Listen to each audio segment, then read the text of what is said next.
नमस्कार विद्यार्थी मित्रांनो.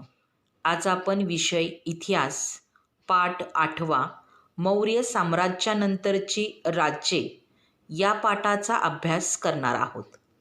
प्रस्तावना. मौर्य साम्राज्य हे प्राचीन भारतातील सर्वात मोठे साम्राज्य होते.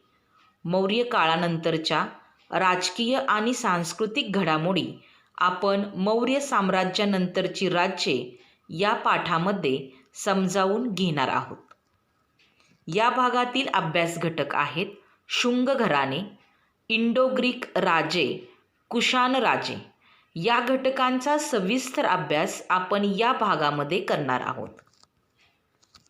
पहा, तुमच्यासमोर जो नकाशा दिसत आहे तो नकाशा आहे पाठ्यपुस्तकातील पृष्ठ क्रमांक 36 वरती इसवी सन 4थ्या ते 6व्या शतकातील भारत. इसवी सन 4थ्या ते 6व्या शतकातील भारत. सुरुवातीचा जो मुद्दा आहे तो आहे शुंग घराणे. सम्राट अशोकानंतर मौर्य सत्तेचे सामर्थ्य कमी होत गेले. शेवटच्या मौर्य राजाचे नाव बृहद्रथ असे होते. मौर्याचा सेनापती पुष्पमित्र शुंग याने बंड करून बृहद्रथाची हत्या केली आणि तो स्वतः राजा झाला. त्यानंतरचा जो मुद्दा आहे तो आहे इंडो ग्रीक राजे.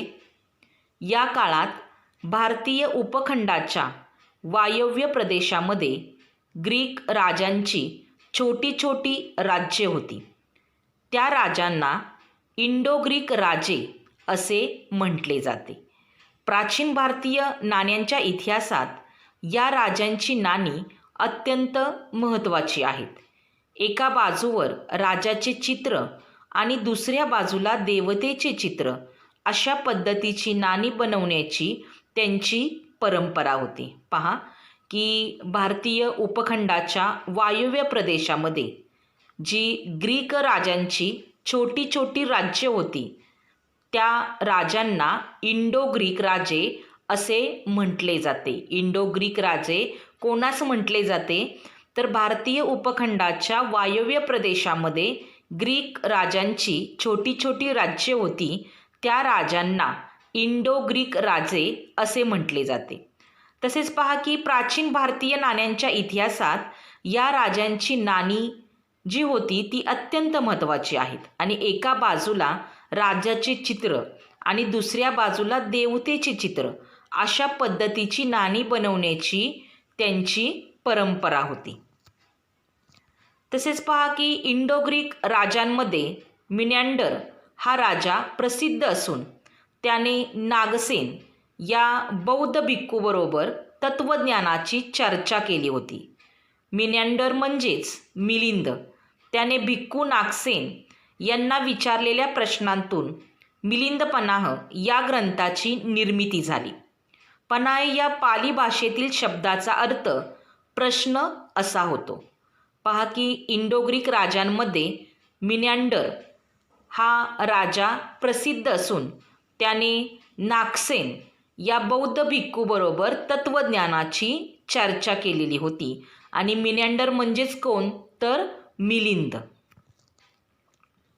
पहा तुमच्यासमोर जे चित्र दिसत आहे ते चित्र आहे मिनॅंडरचे चांदीचे नाणे दोन्ही बाजू. मिनॅंडरचे चांदीचे नाणे दोन्ही बाजू.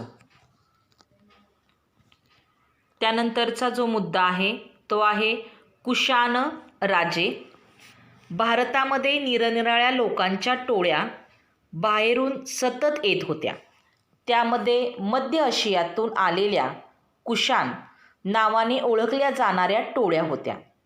इसवी सनाच्या पहिल्या शतकात वायव्येकडील प्रदेशात आणि काश्मीरमध्ये त्यांनी राज्य स्थापन केलेली होती. भारतात सोन्याची नाणी पाडण्याची सुरुवात कुशाण राजांनी केली. नाण्यांवर गौतम बुद्ध आणि विविध भारतीय देवता यांच्या प्रतिमा वापरण्याची जी प्रथा आहे ही प्रथा कुशाण राजांनी सुरू केली. कुशाण राजा कनिष्क याने साम्राज्याचा विस्तार केला. परत एकदा पहा की भारतामध्ये निरनिराळ्या लोकांच्या ज्या टोळ्या बाहेरून सतत येत राहिल्या किंवा येत होत्या, त्यामध्ये मध्य आशियातून आलेल्या कुशाण नावाने ओळखल्या जाणाऱ्या टोळ्या होत्या. तसेच पहा की इसवी सनाच्या पहिल्या शतकात वायव्येकडील प्रदेशात आणि काश्मीरमध्ये त्यांनी राज्य स्थापन केले. तसेच भारतात सोन्याची नाणी पाडण्याची सुरुवात कुशाण राजांनी केली. याच्यावर तुम्हाला असा प्रश्न येतो, भारतात सोन्याची नाणी पाडण्याची सुरुवात कोणी केली? तर भारतात सोन्याची नाणी पाडण्याची सुरुवात कुशाण राजांनी केली. या नाण्यांवर गौतम बुद्ध आणि विविध भारतीय देवता यांच्या प्रतिमा वापरण्याची प्रथा कुशाण राजांनी सुरू केली आणि कुशाण राजा कनिष्क याने साम्राज्याचा विस्तार केला. कुशाण राजा कनिष्क याने साम्राज्याचा विस्तार केला. त्यानंतरचा पहा मुद्दा, सम्राट कनिष्क. कनिष्काचे साम्राज्य पश्चिमेला काबूलपासून पूर्वेला वाराणसीपर्यंत पसरलेले होते. कनिष्काची सोन्याची आणि तांब्याची नाणी सापडली आहेत. तसेच पहा की कनिष्काच्या काळात बौद्ध धर्माची 4थी परिषद काश्मीरमध्ये भरवण्यात आली होती. कनिष्काच्या काळात बौद्ध धर्माची 4थी परिषद काश्मीरमध्ये भरवण्यात आली होती. पहा की कनिष्काचे जे साम्राज्य आहे, हे कनिष्काचे साम्राज्य पश्चिमेला काबूलपासून पूर्वेला वाराणसीपर्यंत पसरलेले होते.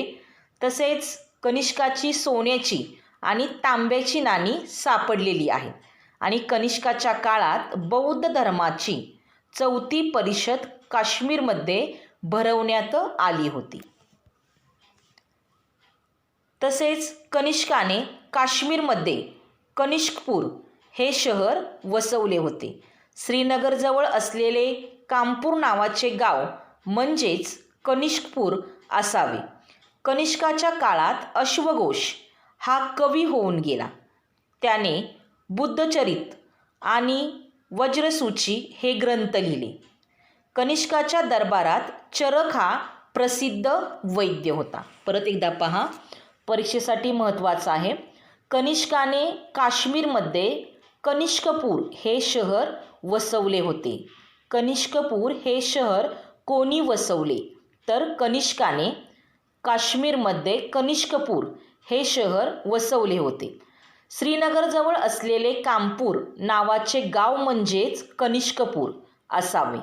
तसेच पहा की कनिष्काच्या काळात अश्वघोष हा कवी होऊन गेला. कनिष्काच्या काळात कोणता कवी होऊन गेला? तर कनिष्काच्या काळात अश्वघोष हा कवी होऊन गेला. त्याने बुद्धचरित आणि वज्रसूची हे ग्रंथ लिहिले. कोणी? बुद्धचरित आणि वज्रसूची हे ग्रंथ कोणी लिहिले? तर अश्वघोष, कवी अश्वघोष. हा कवी अश्वघोष हा कनिष्काच्या काळातील कवी होता आणि या अश्वघोषाने बुद्धचरित आणि वज्रसूची हे ग्रंथ लिहिले. तसेच पहा की कनिष्काच्या दरबारात चरक हा प्रसिद्ध वैद्य होता. कनिष्काच्या दरबारात चरक हा प्रसिद्ध वैद्य होता. याच्यावर तुम्हाला असा प्रश्न येतो, कनिष्काच्या काळातील किंवा कनिष्काच्या दरबारातील प्रसिद्ध वैद्य कोणता? तर कनिष्काच्या दरबारात चरक हा प्रसिद्ध वैद्य होता.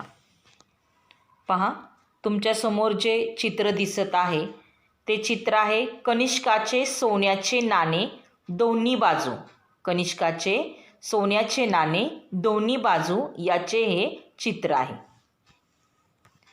माहीत आहे का तुम्हाला कनिष्काचे सोन्याचे नाणे हे नाणे सम्राट कनिष्काने पाडले होते.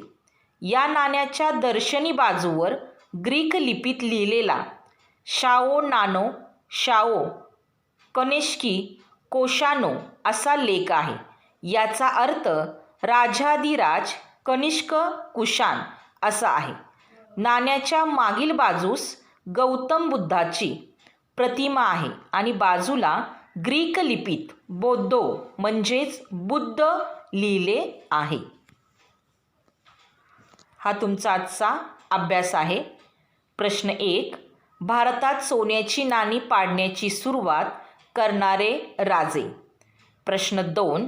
कनिष्काने काश्मीरमध्ये वसवलेले शहर. प्रश्न 3. कनिष्काच्या काळात होऊन गेलेला कवी कोण? प्रश्न 4. कनिष्काच्या दरबारातील प्रसिद्ध वैद्य कोण? प्रश्न 5. शेवटच्या मौर्य राजाचे नाव काय होते?